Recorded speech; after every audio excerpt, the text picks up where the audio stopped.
अगर board exam में अच्छे नंबर नहीं ला रहे हैं 12th क्लास में, तो इस वीडियो को जल्दी से बंद करके चले जाओ, क्योंकि आपका फिर कोई फायदा नहीं है यहाँ रहने का। अगर आपको कोई सी भी सीरीज का कोई पर्टिकुलर चैप्टर देखना है तो आप यहाँ पे आई बटन पे क्लिक कर सकते हैं और वहां पे जाके कोई पर्टिकुलर चैप्टर देख सकते हैं। तो स्टार्ट करते हैं मॉलिक्यूलर बेसिस ऑफ इनहेरिटेंस। सबसे पहले तो हमें यह बताना चाहिए कि डीएनए की फुल फॉर्म क्या होती है। डीएनए की फुल फॉर्म है डीऑक्सीराइबो न्यूक्लिक एसिड। अच्छा, ये जो है ये जेनेटिक मटेरियल होता है मोस्ट ऑफ ऑर्गेनिज्म में। हमारे जो लिविंग सेल होता है ना, उसके अंदर न्यूक्लिक एसिड्स होते हैं, जो दो डीएनए और एक होता है आरएनए। जो डीएनए होता है वो ज्यादातर ऑर्गेनिज्म में जेनेटिक मटेरियल की तरह एक्ट करता है, जबकि जो आरएनए है वो सिर्फ खुद कुछ वायरसेस में ही होता है, जैसे कि कोरोना वायरस हो गया, एड्स वायरस, ये सब कुछ वायरसेस है जिसमें सिर्फ सम वायरस जिसमें आरएनए जेनेटिक मटेरियल होता है।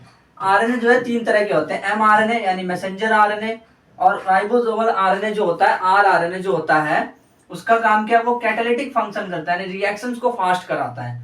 टीआरएनए क्या करता है, वो अडेप्टर की तरह एक्ट करता है। डीएनए की बात करते हैं। डीएनए क्या है, लॉन्ग पॉलीमर है, बहुत लंबा पॉलीमर है। पॉलीमर इन द सेंस कि बहुत सारे यूनिट से मिलकर बना हुआ है। लॉन्ग, ये लंबा पॉलीमर है ऑफ डीऑक्सीराइबो न्यूक्लियोटाइड। किसका, डीऑक्सीराइबो न्यूक्लियोटाइड का बहुत लंबा पॉलीमर है ये। लेंथ कैसे देखी जाती है, नंबर ऑफ न्यूक्लियोटाइड से देखी जाती है या फिर बेस पेयर से देखी जाती है। बेस पेयर मतलब क्या होता है, पेयर ऑफ न्यूक्लियोटाइड को हम बेस पेयर बोलते हैं। कुछ इंपॉर्टेंट डेटा जो कि एनसीईआरटी में दे रखे हैं, बहुत इंपॉर्टेंट है। बैक्टीरियोफेज 5174 में 5386 न्यूक्लियोटाइड्स होते हैं। बैक्टीरियोफेज लैम्डा में 48,502 बेस पेयर होते हैं। एस्चीरिया कोलाई में 4.6 × 10⁶ बेस पेयर होते हैं। ह्यूमन हैप्लॉइड कंटेंट जिसको सी वैल्यू में बोलते हैं, उसमें 3.3 × 10⁹ बेस पेयर होते हैं। स्ट्रक्चर ऑफ पॉलीन्यूक्लियोटाइड चेन, यानी कि हमें पता चलेगा कि डीएनए जो है वो डीऑक्सीराइबो न्यूक्लिक एसिड है, यानी कि उसमें जो पॉलीमर है वो न्यूक्लियोटाइड है बहुत सारे। तो पॉलीन्यूक्लियोटाइड यानी कि अगर इसकी एक यूनिट को देखें तो न्यूक्लियोटाइड होती है। न्यूक्लियोटाइड में तीन कंपोनेंट होते हैं, नाइट्रोजन बेस होता है, पेंटोस शुगर होती है और फॉस्फेट होता है। देखिए, नाइट्रोजन बेस होता है, नाइट्रोजन बेस, यहाँ पे नाइट्रोजन बेस होता है, और यहाँ पे पेंटोस शुगर होती है। Pentose sugar in the sense कि 5 कार्बन वाली शुगर पेंटोस शुगर होती है। और उसके बाद फॉस्फेट ग्रुप होता है, फॉस्फेट।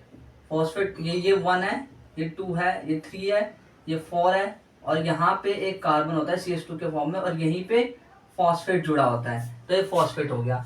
ठीक है, तो इसमें तीन nitrogen base, pentose sugar, phosphate, ये तीनों होता है। पेंटोस शुगर हो सकता है राइबोज हो सकता है डीऑक्सीराइबोज हो। अगर तो वो डीऑक्सीराइबोज है तो जो 2 नंबर है वहां पे सिर्फ ऑक्सीजन होगा, लेकिन अगर वो आरएनए है तो वहां पे OH होगा। ये बात आपको याद रखनी है। आरएनए, राइबोज और डीऑक्सीराइबोज शुगर में याद रखनी है, आरएनए और डीएनए में अंतर याद रखना है। इस तरह से फॉस्फेट जो है वो यहाँ पे होता है। इन सबको मिला के हम न्यूक्लियोटाइड कहते हैं। नाइट्रोजन बेस होते हैं वो 2 तरह के होता है, प्यूरिन्स और पायरिमिडिन। ये सब आपने 11th क्लास में भी पढ़ रखा है। प्यूरिन्स जो होते हैं वो 2 तरह के होते हैं, adenine, guanine, pyrimidine, CUT, cut. Purine आग होते हैं, पायरिमिडिन कट होते हैं, ऐसे याद कर लो।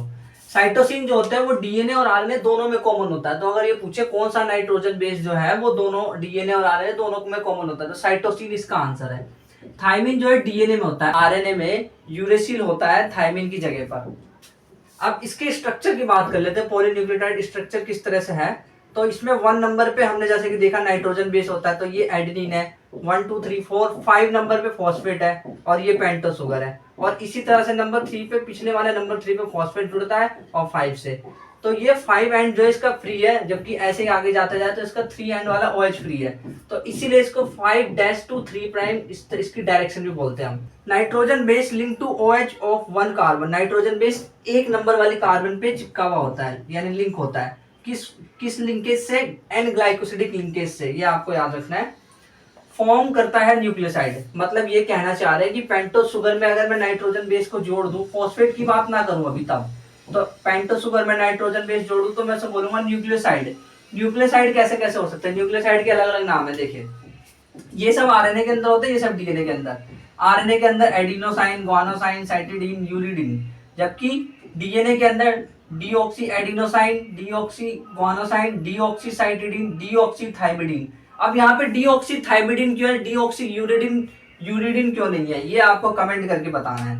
यहाँ पे डीऑक्सी यूरिडीन क्यों नहीं है, कमेंट करके बताना है आपको। डीऑक्सी थाइमिडीन होता है यहाँ पे।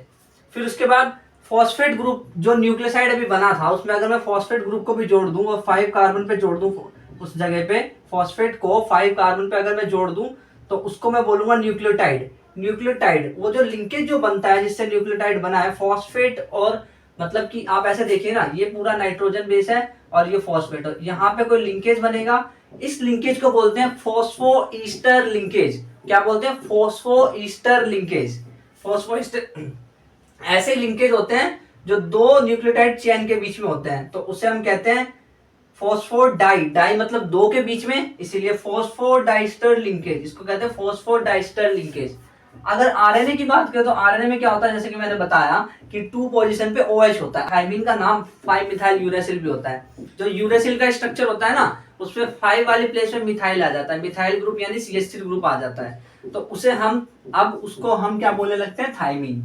मतलब यूरेसिल में 5 वाली प्लेस पे आ जाता है मिथाइल, तो हम उसे थाइमिन बोलने लग जाते हैं। डीएनए एसिडिक सब्सटेंसेस को आइडेंटिफाई करा था फ्रेडरिक मिस्चर ने 1869 में, और इसको न्यूक्लिन बोला था इन्होंने। पहली बार जब देखा था डीएनए को तो इन्होंने न्यूक्लिन बोला था। 1953 में जेम्स वॉटसन और फ्रांसिस क्रिक ने एक ना डबल हेलिकल मॉडल प्रपोज किया था। किस बेस पे? जो एक्स-रे डिफ्रैक्शन का डेटा विल्किंस और फ्रैंकलिन ने दिया था ना, उसके बेस पे उन्होंने डबल हेलिकल मॉडल प्रपोज किया। चार्गाफ रूल क्या है? चार्गाफ रूल क्या है? चार्गाफ रूल है एडेनिन प्लस ग्वानिन और थाइमिन प्लस साइटोसिन, ये एक होता है, ठीक है। इसका रेशियो मतलब फिक्स होता है, ये कहा गया है इसमें।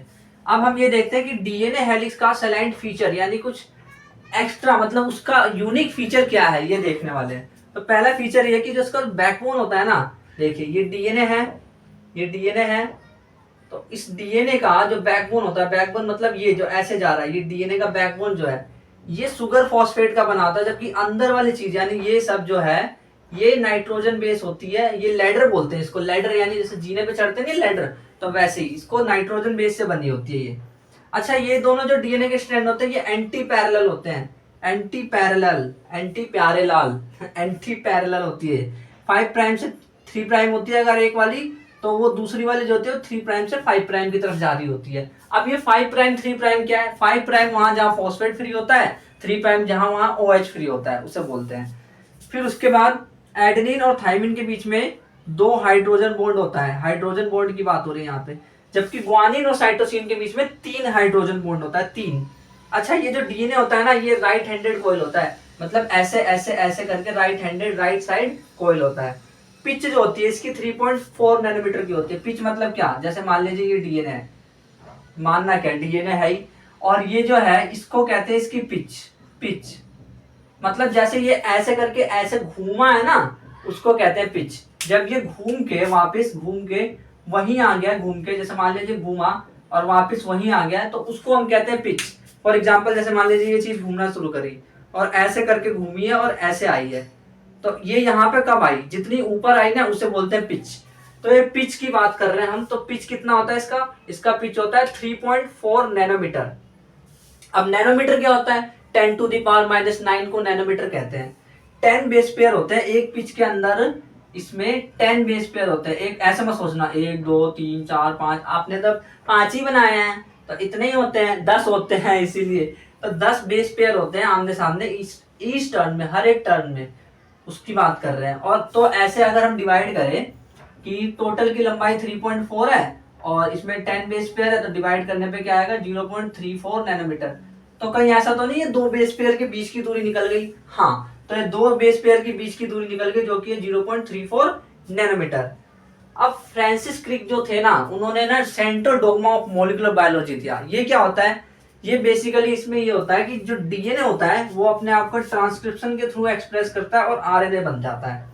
डीएनए का ट्रांसक्रिप्शन होता है, डीएनए के टेम्पलेट पे जब ट्रांसक्रिप्शन होता है तो उससे आरएनए बनता है, आरएनए से ट्रांसलेशन होता है तो प्रोटीन बनता है, और डीएनए से डीएनए का बनना वो रेप्लिकेशन कहलाता है। ये चीज आपको पता होनी चाहिए। इसको कहते हैं central dogma of molecular biology. DNA की पैकेजिंग कैसे की जाती है? तो पैकेजिंग का 2 तरीका है, एक तो हो सकता है कि प्रोकैरियोट में करा जाए, एक होता है यूकैरियोट में करा जाए। तो प्रोकैरियोट में कैसे करी जाती है? आपको पता है कि प्रोकैरियोट में जो है न्यूक्लियस डिफाइन नहीं होता है, तो जब न्यूक्लियस डिफाइन नहीं होता है तो डीएनए जो है स्कैटर्ड नहीं होते हैं। ऐसा नहीं कि डीएनए स्कैटर्ड है, स्कैटर्ड नहीं होता यानी फैले नहीं, बिखरे नहीं होते हैं डीएनए। डीएनए नेगेटिवली चार्ज होता है क्योंकि उसमें फॉस्फेट ग्रुप होता है ना, इसलिए वो नेगेटिवली चार्ज है, जैसा कि हमने पीछे स्ट्रक्चर में देखा था। और प्रोटीन जो होता है वो पॉजिटिव चार्ज होता है। ये दोनों मिलके प्रोकैरियोट में एक स्ट्रक्चर बनाते हैं, उस स्ट्रक्चर को हम कहते हैं न्यूक्लियोइड। उस स्ट्रक्चर को हम कहते हैं न्यूक्लियोइड। लार्ज लूप होता है हेल्ड बाय प्रोटीन। और ये न्यूक्लियोइड क्या होता है, ये ना बेसिकली लार्ज लूप होता है, ऐसे ऐसे करके एक लूप बना हुआ होता है जो कि प्रोटीन से हेल्ड होता है। ऐसे करके एक लूप बना है, प्रोटीन से हेल्ड कर रखा है। अब यूकैरियोट में क्या होता है, यूकैरियोट में जो ये ऑर्गेनाइजेशन है डीएनए की पैकेजिंग का, वो थोड़ा कॉम्प्लेक्स है। उसमें क्या होता है, बेसिक प्रोटीन होते हैं, हिस्टोन्स कहते हैं जिसको हम, जो कि पॉजिटिवली चार्ज होते हैं। डीएनए तो नेगेटिव चार्ज है ही। तो इसमें होता क्या है, ये जो है ना, ये वाला ये हिस्टोन ऑक्टामर है, 1 2 3 4, 4 इधर है और 4 पीछे है, तो 4 हिस्टोन प्रोटीन है, इसीलिए इसे ऑक्टामर कहते हैं। ऑक्टा यानी 8, 4 आगे 4 पीछे है, ऑक्टा यानी 8, तो 8 हिस्टोन ऑक्टामर जो होते हैं, इसलिए हम कहते हैं ऑक्टामर, हिस्टोन ऑक्टामर कहते हैं इसको, ठीक है। और इसके ऊपर जो नेगेटिवली चार्ज डीएनए वो रैपिंग करी होती है, यानी कि लपेटा हुआ होता है। जैसे मान लो आपको एक बॉल है और उस पर आपने डीएनए को लपेट दिया है। अब जो लपेटा है उसमें कितने बेस पेयर होते हैं, तो उसमें 200 बेस पेयर होते हैं। इस मॉडल को न्यूक्लियोसोमल मॉडल भी कहते हैं। न्यूक्लियोसोम जो होता है उसमें कलर्ड स्ट्रक्चर होता है, क्रोमेटिन।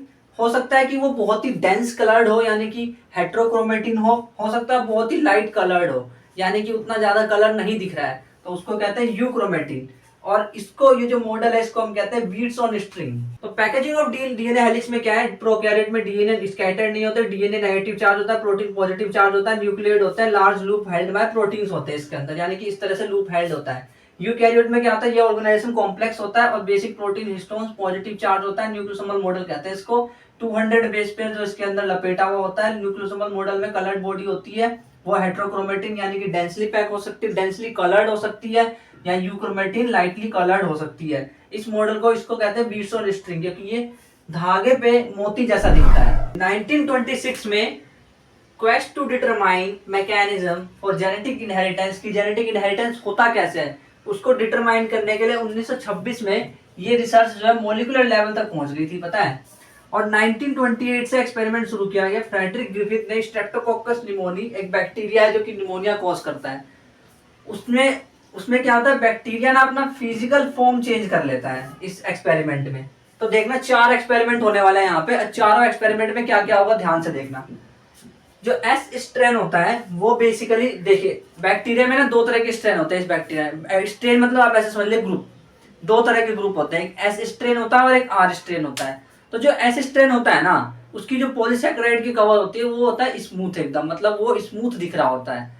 तो वो जो है वो वायरुलेंट होता है, वायरुलेंट इन द सेंस बीमारी पैदा करता है, वो बीमारी पैदा करता है। देखिए अगर एस स्ट्रेन को अगर एक माइस के अंदर इंजेक्ट करा, चूहे के अंदर इंजेक्ट करा, तो माइस डाई, यानी माइस, चूहा जो है मर गया। क्यों मर गया, क्योंकि जो एस स्ट्रेन है ना वो जो है वो डिसीज पैदा करता है, इसीलिए। और जो आर स्ट्रेन है जिसकी जो रफ पॉलीसैकेराइड कोट है, तो ऐसे बैक्टीरिया की, उसको जो माइस में इंजेक्ट किया जाता है तो माइस मरता नहीं है, जिंदा रहता है। तो एस वाली जो है वो उसमें डाई हो जाता है, आर वाली में जिंदा रह जाता है। यहाँ पे तो कोई ज्यादा कुछ खास पता नहीं चला। अब एक काम करते हैं, क्यों ना हम एस स्ट्रेन की जो पॉलीसैकेराइड की कवर है उसी को हटा दें, और हटा देंगे तो वो रफ हो जाएगा ना एक तरह से, तो हम हटा देंगे उसको। और अगर वो रफ जैसा हो जाएगा थोड़ा बहुत, तो हमने एस स्ट्रेन को हीट किल्ड कर दिया, heat killed in the sense उसे गर्म कर दिया, यानी अब वो नो मोर एक्टिव, ज्यादा एक्टिव नहीं है अब वो। तो उसको माइस के अंदर जब इंजेक्ट किया ना तो माइस जिंदा रहा। क्यों, ऐसा क्यों हुआ, क्योंकि एस स्ट्रेन जो है उसकी जो कवर थी, जो उसकी कैपेसिटी थी वायरुलेंट करने की, डिसीज करने की पैदा, तो अब वो नहीं है। अब देखिए ध्यान से, एक्सपेरिमेंट नंबर 4 में बहुत कमाल की चीज होने वाली है। आपको पता है एस स्ट्रेन अगर जाए तो माइस जिंदा रहता है, आर स्ट्रेन भी जाए तो भी माइस जिंदा रहता है। अगर हम दोनों को एक साथ डाल दे तो कोई फर्क थोड़ा ना पड़ने वाला, चलो डाल देते हैं। तो इंजेक्ट करा हमने माइस में, देखा अरे ये क्या हुआ, माइस तो मर गया, चूहा मर गया। ये कैसे पॉसिबल है, बेचारा अच्छा खासा चूहा मर गया, चूहा कैसे मर गया, ऐसा कैसे हुआ। तो ज्यादा दुखी होने की जरूरत नहीं है। देखिए चूहा इसलिए मर गया क्योंकि कुछ ना कुछ ऐसा हुआ है जो एस जो स्ट्रेन है हीट किल्ड, उसने अपना कुछ, अब वो कुछ क्या है बाद में पता चलेगा, अपना कुछ आर स्ट्रेन को दे दिया। कंक्लूजन ये निकलता है कि R strain is transformed by S strain heat killed, यानी हीट किल्ड जो है एस वाला, उसने आर को ट्रांसफॉर्म कर दिया है। कुछ ना कुछ कहीं ना कहीं तो गड़बड़ हुई है भाई। ये आर स्ट्रेन जो है ये तो डिसीज पैदा नहीं करता था, बट इसने डिसीज कैसे पैदा कर दी? कहीं ऐसा तो नहीं कि इसने एस स्ट्रेन से कुछ लिया है, हो सकता है। तो वो कुछ क्या है, जो वो कुछ है ना, उसका जो नेचर है, वो जेनेटिक मटेरियल जो कुछ है, उसका जो नेचर है वो पता ही नहीं चल पाया कि उसका नेचर क्या है, नहीं पता उसका नेचर। 1928 में फ्रेडरिक ग्रिफिथ ने स्ट्रेप्टोकोकस निमोनी पे बैक्टीरिया जो कि अपना फिजिकल फॉर्म चेंज कर लेता है, 4 एक्सपेरिमेंट करे। पहला एक्सपेरिमेंट जो एस स्ट्रेन बैक्टीरिया होता है उसको माइस में इंजेक्ट किया तो माइस डाई हो गया, मर गया वो चूहा। आर स्ट्रेन को जब इंजेक्ट करा माइस में तो माइस जिंदा रह गया, यानी कि जिंदा है अभी भी वो चूहा।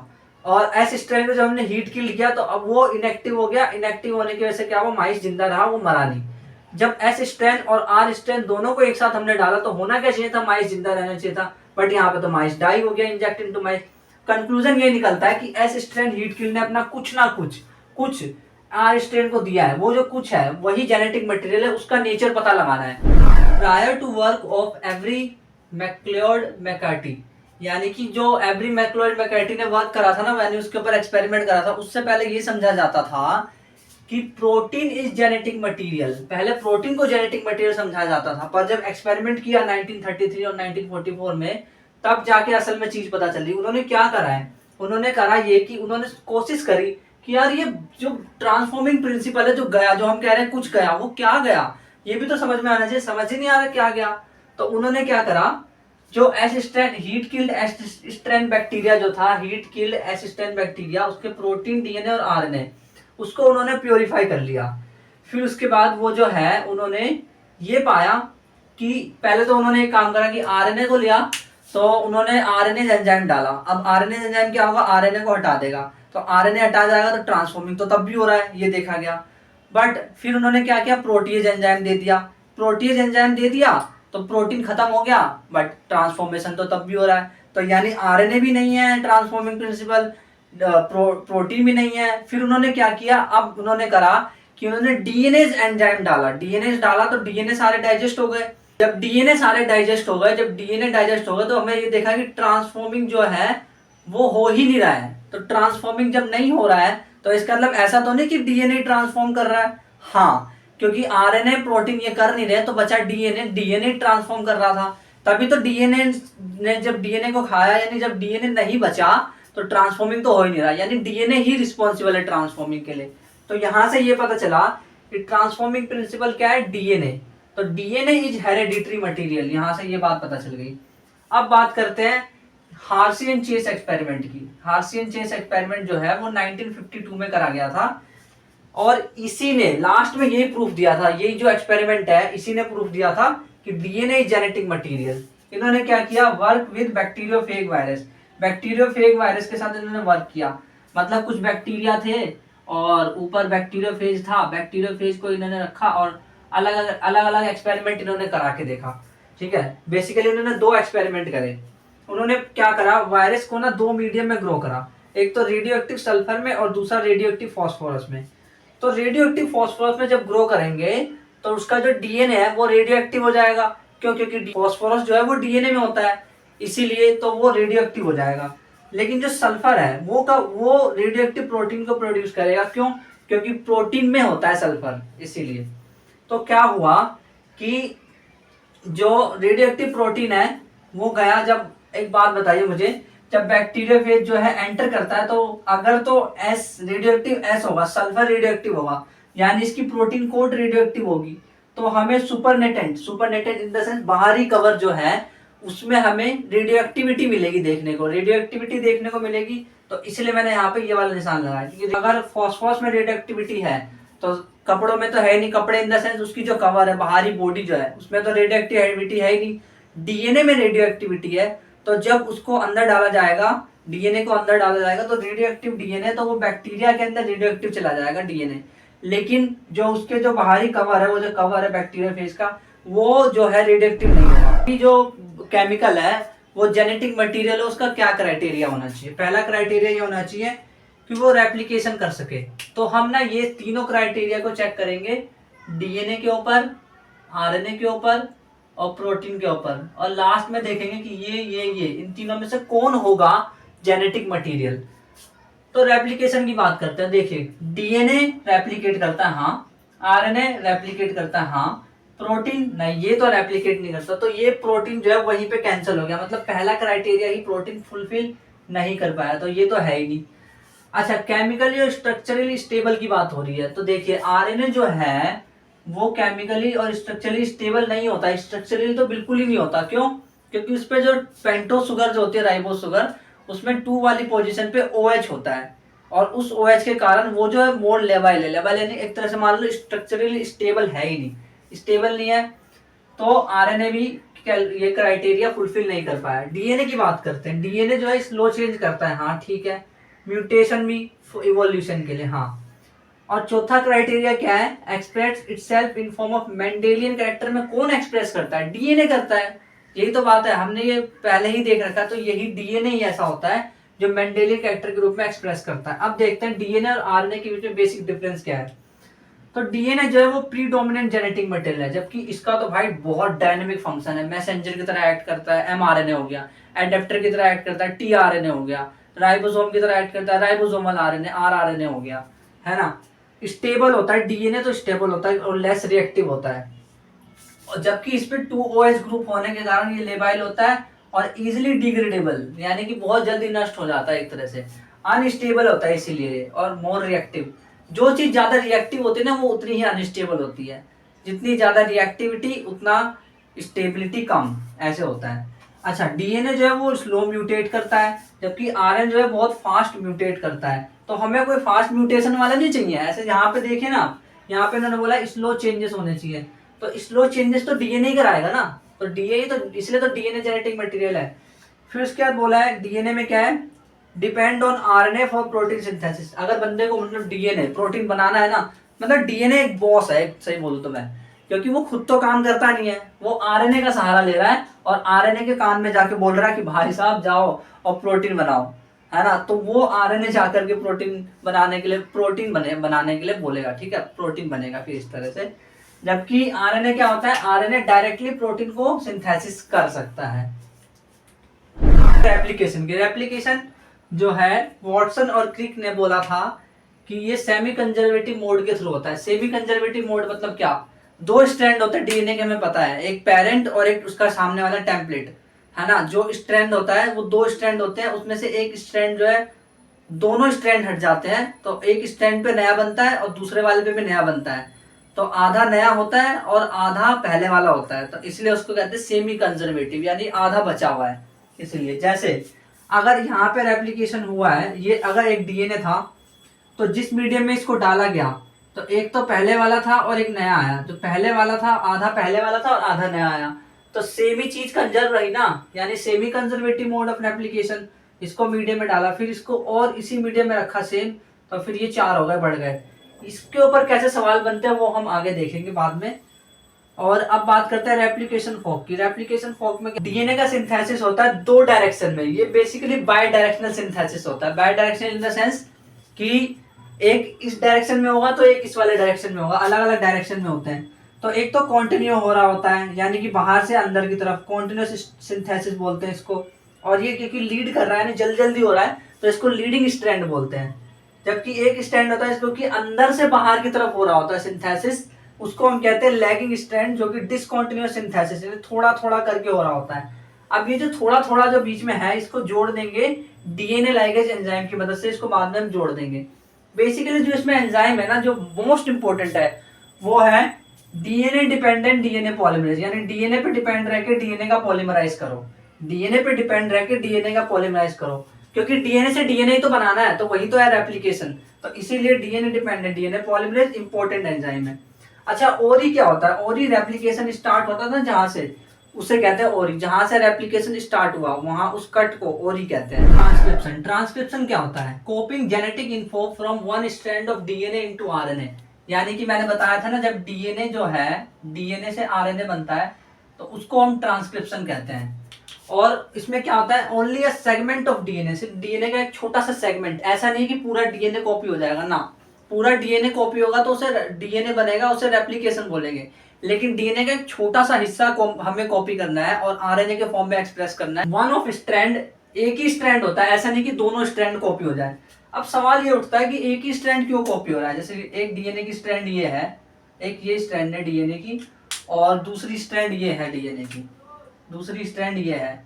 तो ये दोनों कॉपी क्यों नहीं हो रहे, एक ही क्यों कॉपी हो रहा है? देखो ऐसा इसलिए है क्योंकि अगर मान लो दोनों कॉपी हो जाएगा तो दो अलग अलग आरएनए बनेंगे, दो अलग अलग आरएनए बनेंगे तो दो अलग अलग प्रोटीन बनाएंगे, जो कि एक ही डीएनए के जो एक ही जगह से इंफॉर्मेशन आई है उसको कंफ्यूज कर जाएगा।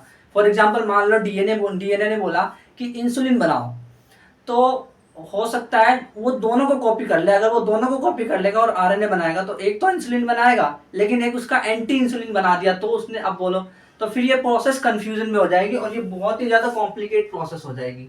दूसरा, कॉम्प्लीमेंट्री आरएनए मॉलिक्यूल अगर बन भी गए, मान लो आरएनए बन गया कि एक स्ट्रैंड से आरएनए बन गया, दूसरे से भी आरएनए बन गया, फिर वो कॉम्प्लीमेंट्री हो जाएंगे, कॉम्प्लीमेंट्री आरएनए चिपक जाएंगे, फिर वो डबल स्ट्रैंडेड बन जाएंगे। और यूकैरियोट में ऐसा होता है ना कि ये प्रोसेस जो है, अगर डबल स्ट्रैंडेड आरएनए कहीं भी दिखता है तो डाइसर एंजाइम उसको कट कर जाता है, उसको कट कर देता है। तो उसने उसको काट दिया तो कोई प्रोटीन ही नहीं बनेगा। तो या तो प्रोटीन बनेंगे तो कंफ्यूज वाले बनेंगे कि कौन सा बनाओ समझ नहीं आ रहा, कॉम्प्लिकेटेड प्रोसेस होगी, या फिर प्रोटीन ही नहीं बनेगा। तो इसीलिए दोनों स्ट्रैंड जो है डीएनए का वो सिंथेसाइज नहीं होता है। ट्रांसक्रिप्शन यूनिट की बात करें तो इसमें 3 यूनिट होती है, डीएनए के ऊपर ये यूनिट होती है। एक तो हो गया प्रमोटर, एक स्ट्रक्चर जीन, एक टर्मिनेटर। प्रमोटर जिसके बाद जो है, जो सीक्वेंस है उसके बाद ट्रांसक्रिप्शन शुरू होता है। स्ट्रक्चर जीन ये पूरा का पूरा है। टर्मिनेटर जहां पे ये प्रोसेस जो है ट्रांसक्रिप्शन की टर्मिनेट हो जाती है, ये पूरा स्ट्रक्चर जीन है। टेम्पलेट स्ट्रैंड इसको बोलते हैं क्योंकि इसको कॉपी किया जाता है। इसके सामने वाले स्ट्रैंड को कोडिंग स्ट्रैंड बोलते हैं। क्यों? ध्यान से समझना, जब मैं टेम्पलेट स्ट्रैंड को कॉपी करूंगा तो मेरे पास उसका कॉम्प्लीमेंट्री बनेगा, उसका कॉम्प्लीमेंट्री जो बनेगा वो आरएनए पे होगा। तो आरएनए पे जो होता है कोड, तो आरएनए पे होता है। जो कोडिंग होती है, जेनेटिक कोड होते हैं वो आरएनए पे होते हैं, आरएनए के कोड होते हैं। तो वो जो कोड है, जो आरएनए का जो है एक तरह से कोड, वही तो वो कोडिंग जब डीएनए का कोडिंग स्ट्रैंड है उसके जैसे तो लगेगा, यानी टेम्पलेट का कॉम्प्लीमेंट्री जैसा लगेगा, यानी कोडिंग स्ट्रैंड जैसा लगेगा। सिंपल। और इसमें क्या, कौन सा एंजाइम यूज होता है? एक बात बताओ, इसमें आरएनए बन रहा है ना, तो आरएनए पॉलीमराइज हो रहा है, तो आरएनए पॉलीमरेज किस पे डिपेंड होके? डीएनए पे। तो डीएनए पे डिपेंड होके आरएनए पॉलीमरेज, यानी DNA dependent RNA polymerase enzyme use होगा। और ये जो है कैटालाइज करता है पॉलीमरेज को सिर्फ एक ही डायरेक्शन में, और वो डायरेक्शन है 5 प्राइम टू 3 प्राइम। अब ये सिस्ट्रोन क्या होता है? सिस्ट्रोन ना बेसिकली ऐसे जीन होते हैं जो कि प्रोटीन को कोड करते हैं। ये दो तरह के होते हैं, मोनोसिस्ट्रोन जीन और पॉलीसिस्ट्रोन। जो मोनोसिस्ट्रोनिक जीन होता है यूकैरियोट्स में पाया जाता है, जबकि पॉलीसिस्ट्रोनिक जो होते हैं वो प्रोकैरियोट्स में पाए जाते हैं। यूकैरियोट्स में स्प्लिटिंग जीन होते हैं बेसिकली, यानी जीन ऐसे होते हैं, टुकड़ों में होते हैं, टुकड़ों में जीन होते हैं। ऐसा नहीं कि जीन लगातार है, नहीं, टुकड़ों में होते हैं, स्प्लिटिंग जीन होते हैं उनके अंदर।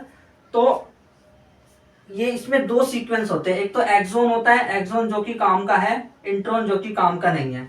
यानी कि ऐसे जीन होते हैं, काम का बेकाम का, काम का बेकाम का, यानी exon intron, exon intron, exon intron, ऐसे करके होता है उसमें जीन। जो ट्रांसक्रिप्शन होता है वो प्रोकैरियोट में कैसे होता है और यूकैरियोट में कैसे होता है, तो ध्यान से देखना। प्रोकैरियोट में क्या होता है ना, एमआरएनए, आरआरएनए और टीआरएनए होता है, ये सारे के सारे काम कर रहे होते हैं मिलकर के।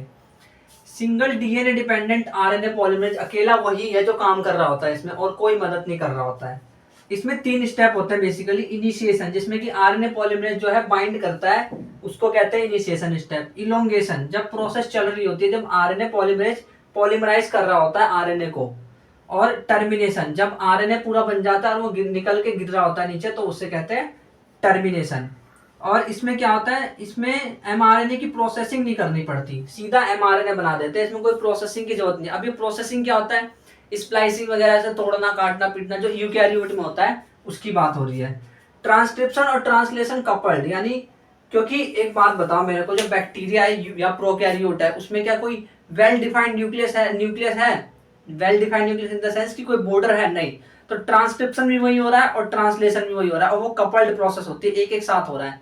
मतलब ऐसे मान लीजिए, अगर यहाँ पे डीएनए है तो डीएनए जो है आरएनए को बना रहा है, तो जिस वक्त आरएनए बन रहा है उसी सेम टाइम पे ट्रांसलेशन भी चल रहा है, यानी प्रोटीन भी बन रहा है। तरह यूकैरियोट की, तो यूकैरियोट में 2 एडिशनल कॉम्प्लेक्सिटी है। पहली कॉम्प्लेक्सिटी है कि इसमें clear cut division of labour होता है, जबकि इसमें ऐसा कुछ नहीं था, सिंगल डीएनए डिपेंडेंट सारा काम कर ले रहा था। इसमें 3 तरह के आरएनए पॉलीमरेज होते हैं यूकैरियोट्स के अंदर। आरएनए पॉलीमरेज फर्स्ट जो होता है वो ट्रांसक्राइब करता है 28S, 18S और 5.8S वाले आरएनए को, ये आपको याद रखना है। और जो आरएनए पॉलीमरेज थर्ड वाला है वो टी आरएनए, टी से 3 और 3 ये थर्ड वाला है, इसलिए तो थर्ड वाला जो है tRNA को ट्रांसक्रिप्ट करता है 5s RNA को और snRNA को, स्मॉल न्यूक्लियर आरएनए को। और सेकंड वाला जो आरएनए पॉलीमरेज है वो ट्रांसक्राइब करता है एचएनआरएनए को, heterogeneous nucleus RNA, nuclear RNA, जो कि बेसिकली प्रीकर्सर ऑफ एमआरएनए, यानी एमआरएनए पहले क्या होता है, इस प्रोसेस में क्या होता है। और एक और कॉम्प्लेक्सिटी है कि स्प्लिट जीन होते हैं। स्प्लिट जीन यानी कि जीन टुकड़ों में होते हैं, इंट्रोन एक्सोन ऐसे करके होता है, मैंने पहले बताया ये। तो एचएनआरएनए जो है उसमें उसमें जब जैसे डीएनए है, मान लीजिए डीएनए है, तो डीएनए जो कॉपी करके निकाल रहा है, वो जो निकाल रहा है उसको हम एचएनआरएनए बोल रहे हैं। पर इसमें दिक्कत ये है कि कहीं पे है जीन, कहीं पे नहीं है, कहीं पे है यानी कहीं पे एक्सोन है, कहीं पे इंट्रोन है, एक्सोन इंट्रोन ऐसे हो रखे हैं। तो हमें क्या करना है, इंट्रोन को हमें निकालना है और एक्सोन को रखे रहना है। और इसमें कैपिंग टेलिंग की प्रोसेस करानी है। कैपिंग में क्या होता है, 7 मिथाइल गुआनोसिन ट्राइफॉस्फेट को हम 5 डैश एंड वाले पे ऐड करते हैं, यानी एक तरह से टोपी लगा देना। तो टोपी लगा दी हमने। और टेलिंग में क्या करते हैं, 200 से 300 लंबी फोल्डली एडाइलेशन टेल, यानी एडेनिन की बहुत सारी टेल, मतलब 200 से 300 एडेनिन हमने डाल दिए तो उसे हम पोली एडिनाइलेशन टेल बोल रहे हैं। मतलब उसकी पूंछ भी लगा दी, उसकी टोपी भी लगा दी। अब उसके बाद वो पूरा अच्छे से तैयार हो चुका है। तो ये एमआरएनए बन चुका है। इस तरह से एमआरएनए बनता है यूकैरियोट। अब बात करते हैं जेनेटिक कोड की। जेनेटिक कोड क्या होता है, ये ना डायरेक्ट करता है, मतलब एक बात बताओ, ये तो नहीं पता ना कि जो प्रोटीन है उसमें अमीनो एसिड का सीक्वेंस क्या होगा, ये कैसे पता चलेगा। तो ये पता चलेगा जेनेटिक कोड को देख के। तो ये डायरेक्ट करता है सीक्वेंस ऑफ एमिनो एसिड को जो प्रोटीन सिंथेसिस के दौरान होने वाला है, यानी कौन सा अमीनो एसिड पहले होगा, कौन सा बाद में प्रोटीन की चेन में, वो डिसाइड करेगा कौन, कोड, जेनेटिक कोड। और ये कहाँ होते हैं, आरएनए के ऊपर होते हैं। जॉर्ज गैमो की बात करते हैं। जॉर्ज गैमो जो थे उन्होंने बताया कि कोड जो है ट्रिपलेट होते हैं। ट्रिपलेट इन द सेंस कि उसमें 3 ही बेस होते हैं। जैसे मान लीजिए AUG है तो उसमें 1 2 3 ही न्यूक्लियोटाइड हमने लिया है बस, तो इसमें 3 ही न्यूक्लियोटाइड होंगे क्योंकि ट्रिपलेट होते हैं कोड।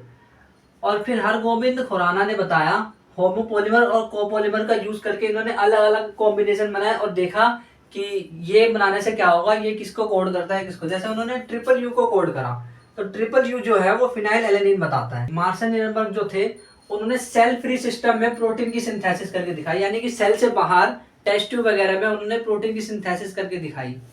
और अगर बात करें ये कि सिवेरोक्का एंजाइम क्या होता है, तो पॉलीन्यूक्लियोटाइड फॉस्फोराइलेज को बोलते हैं। इसमें क्या होता है, टेम्पलेट इंडिपेंडेंट मैनर में आरएनए बनता है। सेलाइन फीचर ऑफ जेनेटिक कोड की, जेनेटिक कोड जो है उसका सेलाइन फीचर क्या है, यानी उसकी खास बात क्या है। तो एक बात ध्यान से समझिए, जो जेनेटिक कोड होते हैं वो 64 होते हैं टोटल। कितने, 64 कोडोन्स होते हैं। 64 में से सिर्फ 61 ही होते हैं जो एमिनो एसिड्स को कोड करते हैं, यानी कि हमें पता है बेस ट्रिपलेट होते हैं। तो मान लो AUG, तो AUG जो है वो मिथियोनिन एमिनो एसिड को कोड करता है, इनिशिएटिंग कोडोन भी उसको हम बोलते हैं। अच्छा, 61 एमिनो एसिड को कोड करते हैं, जबकि 3 जो है वो स्टॉप कोडोन है। 3 स्टॉप कोडोन है उसमें, कोडोन्स में। और इनकी खास बात ये है जेनेटिक कोड की कि ये डीजनरेट होते हैं। बेसिकली डीजनरेट मतलब क्या, कि एक ही एमिनो एसिड होगा। एक बात मुझे बताओ, आपने 11th क्लास में पढ़ा होगा कि एमिनो एसिड 20 टाइप्स के होते हैं। तो एमिनो एसिड 20 टाइप्स के होते हैं, जबकि कोडोन देखो कितने सारे, 64। तो कहीं ऐसा तो नहीं कि कभी कभी ऐसा होगा कि एक ही एमिनो एसिड को बहुत सारे कोड करेंगे, कोडोन कोड करेंगे, है ना, ऐसा भी हो सकता है। हाँ, तो बिल्कुल ऐसा ही है। तो एक एमिनो एसिड को जब मोर देन 1 कोडोन होता है इसके लिए, तो उसको हम कहते हैं डीजनरेसी ऑफ कोडोन, यानी कि जो कोडोन है, जेनेटिक कोडोन, वो डीजनरेट है। उसके बाद नंबर 3 पे है कॉन्टिन्यूअस रीड, यानी आप ना, जैसे मान लो मैंने कोड लिखा AUG ट्रिपल U GGG, तो आप ना GGC लिखा, तो आप ना इसको ना ऐसे नहीं पढ़ोगे A, U, G, U, नहीं ऐसे नहीं पढ़ोगे। आप इसको लगातार पढ़ोगे। जेनेटिक कोडोन जो है वो लगातार पढ़े जाते हैं, उसमें कोई गैप नहीं देते हैं, कोई पंक्चुएशन मार्क नहीं देते हैं कि क्वेश्चन मार्क दे दिया, कोमा दे दिया, सेमी कोलन, कुछ भी नहीं दे सकते हैं। विदाउट पंक्चुएशन होता है ये जेनेटिक कोडोन। तो जेनेटिक कोडोन विदाउट पंक्चुएशन होता है। अच्छा, एक और बात मैं बताता हूँ, ये जो होते हैं ना जेनेटिक कोडोन नियरली यूनिवर्सल होते हैं। अब ये नियरली यूनिवर्सल क्या होता है, इसको आप लगभग यूनिवर्सल मान सकते हैं। यूनिवर्सल ऐसी चीज होती है जो कि हर जगह सेम हो। तो जो अगर मान लो ट्रिपल यू एक कोडोन है, तो ट्रिपल यू जो है यूकैरियोट्स में भी उसी अमीनो एसिड को कोड करेगा, प्रोकैरियोट में भी उसी अमीनो एसिड को कोड करेगा। हर एक ऑर्गेनिज्म में जो ट्रिपल यू है वो एक ही अमीनो एसिड को कोड करेगा, वो है फिनाइल एलेनिन। तो फिनाइल एलेनिन जो है वो ट्रिपल यू है, वो कोड हर जगह है। तो हर जगह मतलब यूनिवर्सल है, इसीलिए वो यूनिवर्सल होता है। अच्छा, बात करें एयूजी की, तो एयूजी के दो फंक्शन होते हैं। पहला फंक्शन ये है कि वो मिथियोनिन को कोड करता है, दूसरा इनिशिएटर कोडॉन। इनिशिएटर कोडॉन मतलब क्या, जब ट्रांसलेशन की प्रोसेस बिगिन होती है ना, ट्रांसलेशन मतलब जब आरएनए के टेम्पलेट पे प्रोटीन बन रहा होता है, आरएनए से प्रोटीन बन रहा होता है, तो उसे ट्रांसलेशन कहते हैं, है ना। तो उस वक्त जो इनिशिएट होता है, जहां से प्रोसेस इनिशिएट होती है ट्रांसलेशन की, उसे कहते हैं इनिशिएटर कोडॉन। फिर नंबर 6 पे ये जो 3 कोडॉन लिखे थे ना, स्टॉप कोडॉन, वो कौन कौन से हैं? यूएए, यूआ, यूआग, युगा, यूआ, यूआग, युगा, यानी यूएए, यूएजी, यूजीए। सब में यू है, सब में ए भी है, और जी कहाँ है कहाँ नहीं है ये आपको ध्यान देना है। तो यूएए, यूएजी, यूजीए, ये तीनों स्टॉप कोडॉन है, यहीं पे याद कर लीजिए।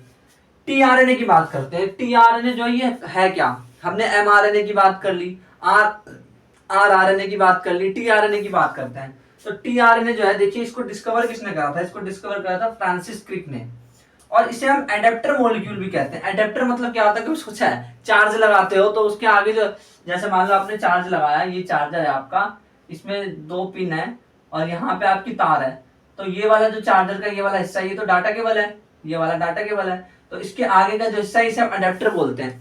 बिल्कुल वही फंक्शन, ऐसा ही फंक्शन जब ट्रांसलेशन हो रही होती है तो एमिनो एसिड को लाता है भाई, ये एमिनो एसिड को ये लाया तो ये अडेप्टर मॉलिक्यूल की तरह एक्ट करता है, और ये सोल्यूबल भी होता है, तो इसीलिए इसे सोल्यूबल आरएनए भी कहते हैं। तो सवाल ये पूछ सकते हैं कि सोल्यूबल आरएनए किसे कहते हैं, तो टीआरएनए इसका आंसर हो जाएगा। इसके अंदर ना क्या क्या होता है, देखिए ध्यान से, इसके अंदर एंटी कोडॉन लूप होता है। जैसे मान लीजिए कोई टीआरएनए है, कोई टीआरएनए है, ऐसे इस तरह से होता है टीआरएनए, कोई टीआरएनए है, तो यहाँ पे ना इसके पास एंटी कोडॉन लूप होंगे। जैसे अगर यहाँ पे आरएनए पे कोड है, कोडॉन हो रखे हैं, तो इसको पढ़ेगा कौन? एंटी कोडॉन की मदद से तो पढ़ेंगे, तो एंटी कोडॉन लूप भी होता है इसमें। कोडॉन जो कि आरएनए पे होता है, और एंटी कोडॉन जो कि कहाँ होता है? टीआरएनए पे, ये आपको याद रखना है। तो उसने उसको रीड करा, और इसके पास एमिनो एसिड एक्सेप्टर एंड भी होता है। यहाँ पे ये जो है एमिनो एसिड को एक्सेप्ट करता है कि भाई एमिनो एसिड, देखो होता क्या है, जैसे मान लो वो स्टार्ट करा, उसने स्टार्ट करा प्रोसेस को, तो एयूजी से स्टार्ट करा। अब एयूजी पता है कौन? उसके लिए एक टीआरएनए आएगा जो कि मिथ्योनिन को लेके आएगा अपने माथे के ऊपर, सर पे, और वो टीआरएनए जो है वो मिथ्योनिन को बना देगा। इस तरह से बनता है। क्या होता है, टीआरएनए जो है स्पेसिफिक होता है हर एक एमिनो एसिड के लिए। मान लीजिए फिनाइल एलेनिन है, तो फिनाइल एलेनिन के लिए जो टीआरएनए होगा वो एक ही स्पेसिफिक होगा। ऐसे होता है हर ऐसे। अच्छा, एमिनो एसिड कितने टाइप के होते हैं? 20, और हर एक एमिनो एसिड के लिए एक टीआरएनए होता है, तो टीआरएनए भी कितने टाइप्स के होंगे? 20 टाइप्स के, है ना। ठीक है। इनिशिएटर टीआरएनए भी क्या, इनिशिएटर टीआरएनए क्या होता है? इनिशिएटर टीआरएनए मतलब ऐसा टीआरएनए जो कि प्रोसेस को बिगिन कर रहा है, तो जिसके पास एयूजी रखा हुआ है, एयूजी कोड को पढ़ने के लिए एंटी कोडॉन रखा हुआ है, तो वही तो टीआरएनए है जो कि इनिशिएट करता है प्रोसेस को। उस वो जो टीआरएनए है जो इनिशिएट कर रहा है प्रोसेस ऑफ ट्रांसलेशन, उसको कहते हैं इनिशिएटेड टीआरएनए। इनिशिएट कर रहा है ना वो, इसीलिए। अच्छा, स्टॉप कोडॉन के लिए कोई टीआरएनए नहीं है, मतलब यूएए, यूएजी, यूजीए, इसके लिए कोई भी टीआरएनए एग्जिस्ट नहीं करता है कि कोई टीआरएनए एग्जिस्ट करे ना, ऐसा कुछ नहीं है। 2D में जो है ये क्लोवर लीफ है, जबकि actually it is inverted L, inverted L shape का, यानी कि उल्टा एल, उल्टा एल शेप का ये टीआरएनए। ट्रांसलेशन के एग्जैक्ट प्रोसेस की, ट्रांसलेशन में एग्जैक्टली होता क्या है, तो ट्रांसलेशन की डेफिनेशन है process of polymerization of amino acid. Amino acid का पॉलीमराइजेशन होना पॉलीपेप्टाइड को बनाने के लिए, उसे कहते हैं ट्रांसलेशन।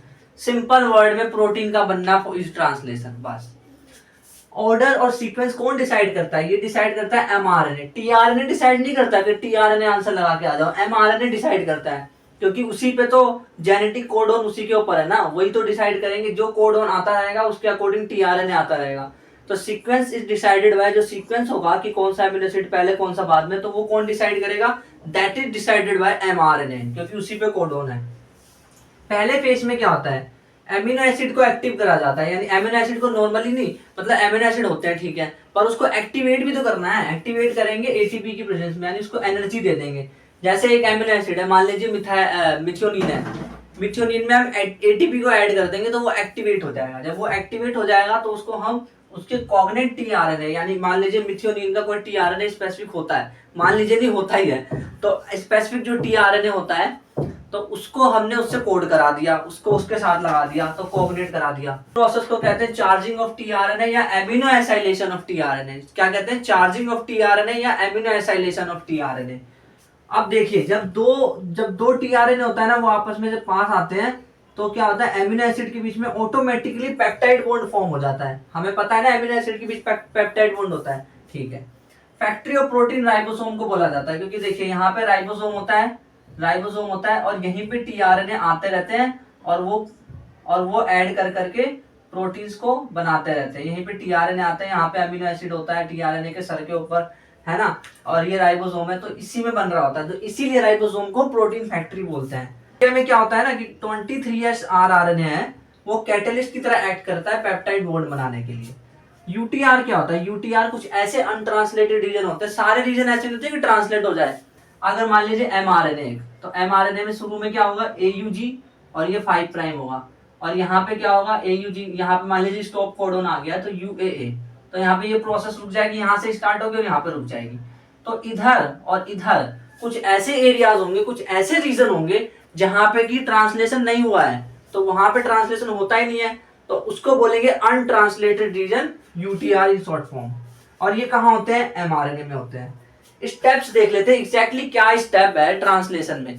तो स्टेप ये है, पहला स्टेप ये है कि एमिनो एसिड लिंक होता है टीआरएनए से, जो कि जिसे हम बोलते हैं चार्जिंग ऑफ टीआरएनए या एमिनो एसाइलेशन।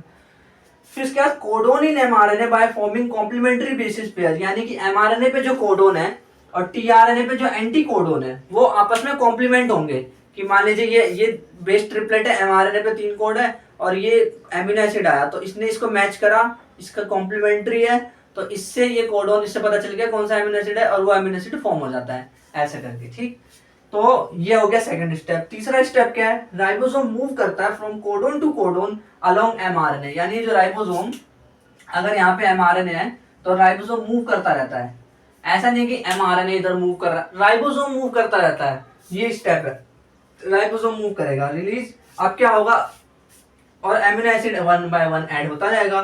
नंबर 4 स्टेप में क्या होगा, release factor binds to stop codon. अब जो रिलीज फैक्टर है वो स्टॉप कोडोन से बाइंड होगा और ट्रांसलेशन की जो प्रोसेस है वो टर्मिनेट हो जाएगी, यानी अब खत्म ट्रांसलेशन। तो क्या होगा लास्ट में, releasing complete polypeptide from ribosome. Ribosome जो है कंप्लीट पॉलीपेप्टाइड जो बनके तैयार हो चुका है उसको रिलीज कर देगा। लैक ऑपरेन को, लैक ऑपरेन क्या होता है? लैक ऑपरेन ना, ये जो जीन है ना, जो एक जीन होता है लगातार, उसको एक्सप्रेस करने का ना एक तरीका है। तो एक्सप्रेशन ऑफ जीन है बेसिकली ये, कि जीन कौन सा एक्सप्रेस करेगा कौन सा नहीं करेगा। तो स्विच ऑफ और स्विच ऑन, 2 कंडीशन इसमें होती है, आपको अच्छे से याद रखना है। यहाँ तक कि ये भी याद रखना है कि इसमें जो प्रोटीन है, जो कोड है, वो किस तरह के प्रोटीन को कोड करता है। जैसे अगर हम बात करें तो हम शुरू से बात करते हैं कि लैक ऑपरेन का कॉन्सेप्ट किसने दिया था। तो ये कॉन्सेप्ट जो जैकब और मोनार्ड ने दिया था। इसमें लैक का मतलब होता है लैक्टो, जो कि इंड्यूसर है। इंड्यूसर मतलब क्या, यही वो कारक है, यही वो फैक्टर है। इंड्यूसर वो होता है जो कि इंड्यूस करता है सिस्टम को कि स्विच ऑन होगा या स्विच ऑफ होगा। इसमें क्या होता है, बेसिकली रेगुलेटर जीन होता है आई, जो कि रिप्रेसर एमआरएनए बनाता है और वो फर्दर रिप्रेसर प्रोटीन को बनाता है। रिप्रेसर प्रोटीन जो है वो ऑपरेटर रीजन से बाइंड रहता है हमेशा, मतलब ऐसा ही होता है ज्यादातर। तो ये नेगेटिव ऑपरेन भी इसको कहा जाता है, इसलिए क्योंकि ये हमेशा ऑफ कंडीशन में होता है। मतलब अगर हम बात करें नॉर्मल कंडीशन क्या होती है, तो नॉर्मल कंडीशन होती है ऑफ की। Repressor bind to operator region, जो रिप्रेसर है वो ऑपरेटर रीजन से बाइंड कर जाता है, ऑपरेटर वाले रीजन से बाइंड कर दिया, जिसकी वजह से आरएनए पॉलीमरेज अपना काम नहीं करेगा और आरएनए नहीं बनेगा। ऐसा होने वाला है यहाँ पे, मतलब कि ये आगे और भी फर्दर प्रोसेस नहीं करेगा और कोई भी ट्रांसक्रिप्शन और ट्रांसलेशन प्रोसेस नहीं होगी। ये स्विच ऑफ की कंडीशन है। बट अगर स्विच ऑन हो, यानी कि लैक्टोज प्रेजेंट हो, इंड्यूसर इन द सेंस कि लैक्टोज यहाँ पे अगर है, तो रिप्रेसर एमआरएनए ने रिप्रेसर प्रोटीन को बनाया, तो इंड्यूसर जाके उसके अंदर टकरा जाएगा, मतलब उसके अंदर चला जाएगा, उसमें ऐड हो जाएगा और वो रिप्रेसर को इनएक्टिव कर देगा। जब रिप्रेसर इनएक्टिव हो गया तो भैया ऑपरेटर रीजन से कैसे बाइंड करेगा? ऑपरेटर रीजन से जब बाइंड ही नहीं करेगा तो यानी कि ट्रांसलेशन की जो प्रोसेस है वो भी होते रहेगी, ट्रांसक्रिप्शन भी होता रहेगा। तो ZYA इन तीनों का ट्रांसक्रिप्शन हो जाएगा, फर्दर उसका ट्रांसलेशन हो जाएगा, और Z की वजह से बीटा गैलेक्टोसिडेज, Y की वजह से परमिएज और A की वजह से ट्रांसएसिटाइलेज, ये प्रोटीन बन जाएंगे अपने आप, और इसे कहते हैं स्विच ऑन की कंडीशन। ह्यूमन जीनोम प्रोजेक्ट जो है, इसमें ये बेसिकली बहुत बड़ा टॉपिक दे रखा है, तो इसमें सिर्फ मेन चीजें क्या है वो मैंने आपको बताई है। तो ह्यूमन जीनोम प्रोजेक्ट जो है ये लॉन्च हो रखा है 1990 में, यानी 1990 में इसको लॉन्च करा। अब बायो इन्फॉर्मेटिक्स जो है वो एक नई ब्रांच ऑफ बायोलॉजी आई, जिस इस वजह से ह्यूमन जीनोम प्रोजेक्ट का सभी डेटा स्टोर करना था और बहुत सारी चीजें चाहिए थी, बहुत सारे साइंटिस्ट चाहिए थे। तो इसमें एक अलग ब्रांच ऑफ बायोलॉजी खुल गई जिसको हमने बोला बायो इन्फॉर्मेटिक्स। क्या बोला? Bio informatics. इसका गोल क्या था? ह्यूमन जीनोम प्रोजेक्ट का गोल क्या था? तो गोल ये था कि 20 से 25 हजार जीन जो हमारे अंदर है उसको आइडेंटिफाई करना है और 3 बिलियन बेस पेयर जो है उसके सीक्वेंस को डिटरमाइन करना है कि उसके सीक्वेंस क्या है, कि पहले क्या है, बाद में क्या है, और क्या एक्चुअल में ये अलग अलग ह्यूमंस में या किसी भी ऑर्गेनिज्म में ज्यादा डिफर करते हैं, ये सब देखना था उन्हें। और इनका मकसद था कि इस इंफॉर्मेशन को ये जो इंफॉर्मेशन है इसको डेटाबेस में स्टोर कर लिया जाए और टेक्नोलॉजी जो है, टूल वगैरह जो डेटा एनालिसिस के लिए होता है उसको और इम्प्रूव करा जाए। ये सब इसका गोल था। और इसको एक सबसे इंपॉर्टेंट गोल जो था वो था एलसी यानी कि ethical, legal and social issue. ये कुछ ऐसे इश्यूज होते हैं जो कि बेसिकली मतलब जैसे मान लीजिए कोई इंसान बोला कि मैं काला हूं, उसने बोला कोई गोरा हूं, तो क्या एक्चुअल में इनमें कोई डिफर है? क्या ये इथिकली, लीगली, सोशली क्या किसी भी तरह से ये डिफर करते हैं? ये सब देखना, इस एड्रेस को सबसे इंपॉर्टेंट यही था बेसिकली, इसको डिस्कवर करना कि ये एक्चुअल में ऐसा कुछ होता भी है कि इथिकल, लीगल और सोशल इशू है या नहीं है, उसको एड्रेस करना, बताना कि सच्ची में अलग है। तो पता है क्या निकल के आया? 99% जीना सबके सेम थे, काला गोरा उससे कोई फर्क नहीं पड़ता। तो जब 99% सेम है तो क्यों हम लोग डिस्क्रिमिनेट करते हैं? तो हमें डिस्क्रिमिनेट नहीं ना करना चाहिए, ठीक है। ये जो है 13 ईयर प्रोजेक्ट था जो कि 2003 में कंप्लीट हुआ। बेसिकली स्टार्ट कब हुआ था? 1990 में। उसमें 13 ईयर को ऐड कर देंगे तो 2003 में वो खत्म हो गया वो प्रोजेक्ट। इसमें ना बेसिकली 2 मेथड्स थे, एक तो था सीक्वेंस एनोटेशन और एक था express sequence tags. Sequence annotation में क्या करते हैं, जैसे मान लीजिए कोई सीक्वेंस है और मैंने उसको पढ़ना शुरू किया, कोई जीन को पढ़ना शुरू किया और शुरू से लेकर एंड तक सारा पढ़ दिया, उसे कहते हैं सीक्वेंस एनोटेशन। लेकिन अगर मैं इस तरह से पढ़ रहा हूं कि जो सिर्फ एमआरएनए के फॉर्म में एक्सप्रेस होता है तो वो होगा एक्सप्रेस सीक्वेंस टैग्स। तो ये 2 मेथड्स थे इसमें। अब बात करते हैं सेलाइन फीचर। सेलाइन फीचर भी बहुत सारे, पर मेन कौन से हैं? मेन है 3164.7 मिलियन बेस पेयर को आइडेंटिफाई करना। आइडेंटिफाई मतलब पता ही चलेगा ये कितने होते हैं, सेलाइन फीचर ये है। और एवरेज जीन पता कितने निकल के आए हर एक में? मतलब एवरेज जीन अगर देखा जाए सभी पर्सन में तो कितने थे, जिसमें कि उसमें कितने बेस पेयर थे? 3000 बेस पेयर थे, 3000 बेस पेयर। 50% जीन ऐसे थे ना जिसको अननोन है, जिसका फंक्शन पता ही नहीं है कि फंक्शन क्या है। और 2% से भी कम जीन थे जो कि प्रोटीन को कोड करते थे। देखिए अब 99% जीन्स ऑलमोस्ट सब में सेम है। 2% मतलब इतना बड़ा जीन है उसका 2% वाला हिस्सा, और उससे भी कम, 2% नहीं लिखा है, 2% से भी कम कोड करता है प्रोटीन को बस। मतलब बाकी सारा जीन तो फिर बेकार का है, आपको ऐसा लग रहा होगा, बट ऐसा नहीं है, वो बेकार का नहीं है। वो हमारे काम आएगा डीएनए फिंगरप्रिंटिंग में, आगे देखेंगे वो टॉपिक भी। एसएनपीज की full form single nucleotide polymorphism होती है। एसएनपीज की full form single nucleotide polymorphism. मतलब कि एक ही न्यूक्लियोटाइड, मान लीजिए मैंने ले लिया एडेनिन, अब मैं एडेनिन एडेनिन एडेनिन देख रहा हूँ, सीक्वेंस में मुझे एडेनिन एडेनिन ही दिख रहा है, तो उसे बोलेंगे single nucleotide polymorphism. DNA fingerprinting जो होती है वो रेपिटेटिव डीएनए के बेस पे होती है, कि कौन सा डीएनए का जो टुकड़ा है वो बार बार रिपीट हुआ है उसके बेस पे होती है। स्मॉल पीक जो होता है उसको सैटेलाइट डीएनए कहते हैं। ये माइक्रो सैटेलाइट और मिनी सैटेलाइट 2 तरह के होते हैं। मेजर पीक को हम बल्क डीएनए बोलते हैं। और ये variable number of tandem repeats के बेस पे होता है।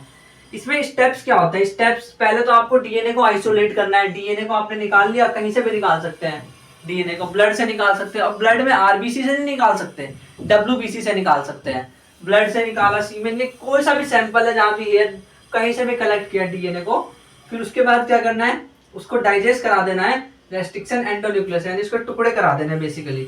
फिर जो वो टुकड़े हुए उसको ना ब्लोटिंग करना है, यानी ट्रांसफर करना है डीएनए फ्रेगमेंट को नाइट्रोसेलुलोज या नायलॉन की शीट के ऊपर। जब वो ट्रांसफर कर लो तो उसे हाइब्रिडाइजेशन करना है लेबल्ड वीएनटीआर प्रोब के बेस पे। यानी जो बेसिकली मिला जो है डीएनए उस पे हमने लेबल्ड वीएनटीआर प्रोब लगा दिया, यानी कि एक निशान लगा दिया, प्रोब यानी रेडियो एक्टिव कर दिया उस टुकड़े को हमने। डिटेक्शन ऑफ हाइब्रिडाइज्ड डीएनए, फिर हमने उसको डिटेक्ट किया। अब मैं आपसे एक सवाल पूछता हूँ, देखिए ये विक्टिम है, विक्टिम यानी इसके पास ना, इसके विक्टिम के पास ये वाला डीएनए का फिंगरप्रिंटिंग का ये वाला हिस्सा मिला इतना। तो डीएनए फिंगरप्रिंटिंग में देखा गया कि ऐसा डीएनए डीएनए कुछ है, ऐसे पीक्स दिख रहे हैं। तो आपको ये बताना है कि ये अपराधी जो है विक्टिम, ये इसमें से किसका डीएनए सेम है, मतलब इसमें से अपराधी कौन है, ए है या बी है। आपको इम्पोर्टेंट ईयर्स की, समय का पहिया कैसे घूमा, इसकी बात करते हैं। तो 1969 में न्यूक्लियन को डिस्कवर करा था फ्रेडरिक मिस्चर ने, ये बिल्कुल ऑर्डर में दे रखा है मैंने। फिर उसके बाद 1926 में quest to determine molecular level पे पहुंचा, मतलब डीएनए को आइडेंटिफाई करना है, ये मॉलिक्यूलर लेवल पे बात पहुंची। फिर 1928 में ग्रिफिथ ने ट्रांसफॉर्मिंग एक्सपेरिमेंट करा, कि वो जो एस स्ट्रैंड आर स्ट्रैंड वाला जो एक्सपेरिमेंट है वो करा। 1933 से 1944 तक एवरी मैक्लोइड मैकेटी, इन तीनों साइंटिस्ट ने मिलकर के बायोकेमिकल नेचर पता लगाने की कोशिश करी, आरएनएज, प्रोटीनेज, डीएनएज, इन सब का यूज करके उन्होंने पता लगाने की कोशिश करी कि एक्चुअल में जो ट्रांसफॉर्मिंग प्रिंसिपल है ग्रिफिथ के एक्सपेरिमेंट में वो है क्या। 1952 में क्या हुआ, हार्सी और चेस एक्सपेरिमेंट हुआ, ये पहचानने के लिए कि रेडियोएक्टिव करा था फास्फोरस और सल्फर को, उसकी बात हो रही है। 1953 में semi conservative mode of DNA replication की डिस्कवरी हुई। 1958 में मेसेल्सन और स्टाल ने एक्सपेरिमेंट को प्रूव किया कि semi conservative mode of DNA replication होता है एस्चेरिया कोलाई। 1961 में जैकब और मोनार्ड ने लैक ओपरॉन को डिस्कवर करा, बताया कि लैक ओपरॉन नाम की कोई चीज है। 1990 में ह्यूमन जीनोम प्रोजेक्ट लॉन्च हुआ। 2003 में ह्यूमन जीनोम प्रोजेक्ट फिनिश हो गया। 2006 में क्रोमोसोम नंबर 1 की सीक्वेंसिंग कंप्लीट हो गई। एक बार फटाफट देख लेते हैं इन सभी ईयर्स को, समय का पहिया कैसे घूम रहा है। समय का पहिया कैसे घूम रहा है, 1969 में न्यूक्लियन फ्रेडरिक मिस्टर ने डिस्कवर करा। 1926 में quest to determine molecular level पे पहुंचा, डीएनए को आइडेंटिफाई करना मॉलिक्यूलर लेवल तक पहुंचा। 1928 में ग्रिफिथ ने ट्रांसफॉर्मिंग एक्सपेरिमेंट करा। 1933 से 1944 तक एवरी मैक्लोइड मैकेटी ने बायोकेमिकल नेचर ऑफ जीन पता लगाने की कोशिश करी। 1952 में हार्सी और चेस एक्सपेरिमेंट हुआ। 1953 में semi conservative mode of DNA replication हुआ। 1958 में मेसेल्सन और स्टाल ने एक्सपेरिमेंट किया ये प्रूव करने के लिए कि डीएनए का रेप्लिकेशन सेमी कंजर्वेटिव मोड के थ्रू होता है। 1961 में जैकब और मोनार्ड ने लैक ओपरॉन के बारे में बताया। 1990 में एचजीपी लॉन्च हुआ। 2003 में एचजीपी फिनिश हो गया और 2006 में क्रोमोसोम नंबर 1 की सीक्वेंसिंग कंप्लीट हो गई। तो ये चैप्टर फिनिश हो चुका है। अब आपको क्या करना है, इसके जो एमसीक्यू सीरीज है उसको आपको देखना है।